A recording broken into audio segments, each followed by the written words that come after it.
Things sure were different in biblical times. From what today's gospel tells us, it sounds like there was a group of people who claimed to follow Jesus, but they disagreed with another group of people who also claimed to follow Jesus, and then one of the groups tried to stop the other group. Crazy. That would never happen today. Today we're all just one big happy family.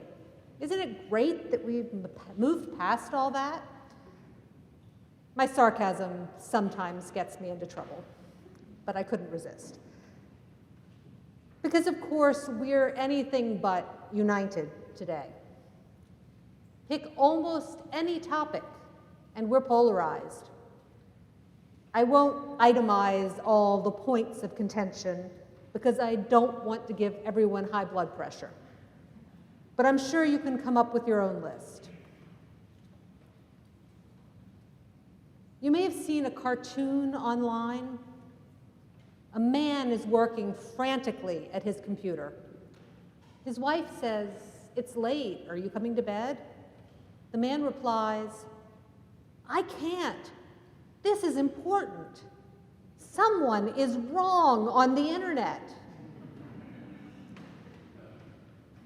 It's so satisfying to be one of the good guys, to be the figure on the white horse, noble and true, the voice of reason, the one swooping in to save the day. I'm a good person, I'm smart, I've done my research, I've thought things through, I'm only trying to help, I must be right. And if I'm right, if my motives are so good, so pure, then those people who see things differently must be evil, bad, acting out of malice. Well, maybe, but not usually, at least in my experience.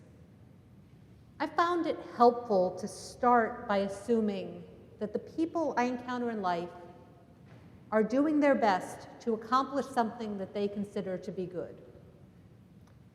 Not many people are flat out evil. They may be afraid, jealous, insecure, but then again, so may we. It's hard though. It's maybe even harder when you're facing disagreement with people who are close to you. I know I don't get particularly upset if I disagree with someone who lives on the other side of the world and comes from a very different background than me. There are lots of reasons we might see things differently. I do get upset if I disagree with someone who's close to me, similar to me. I expect them to see the world the way I do. And so I sometimes judge their motives when we disagree. But Jesus said to love and not to judge.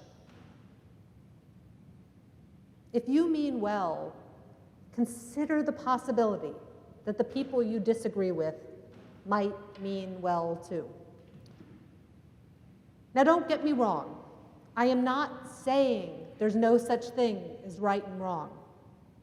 I'm not saying there's no such thing as truth. What I am saying is that if we hope to follow Christ, we need to do just that. Follow Christ before we do anything else. Love and do not judge. Maybe even focus on our own shortcomings more than on those of others. Maybe take that log out of our own eye first. But it's hard, because really, I am right. They're wrong. And their opinions are not just wrong, but harmful. I clearly still have some work to do on the no judgment thing myself. Every time, actually, I try not to judge those I disagree with, I begin to understand why some early Christians retreated to the desert, why they tried to get away from the world, to focus on God alone. It's a lot easier to avoid judging others when you don't have anyone on hand to judge. And the idea of keeping our spiritual lives pure and separate, it has its appeal. But the reality is that most of us can't permanently retreat to a mountaintop somewhere, nor should we. Like it or not, we have to figure out how to live as faithful people in a complex and messy world. So how do we do that? Jesus said to love and not to judge, and I think that's a start. One of the messages of today's gospel is that if we keep our focus on Christ, if we keep our focus on love, we'll get to the right place eventually. Maybe the people we disagree with are wrong. Maybe we're wrong sometimes. But if we all keep our focus where it ought to be, we have some real hope of getting it right in the end. It's also important to remember that Jesus walked this road before us. He spent time in prayer on a mountaintop, sure.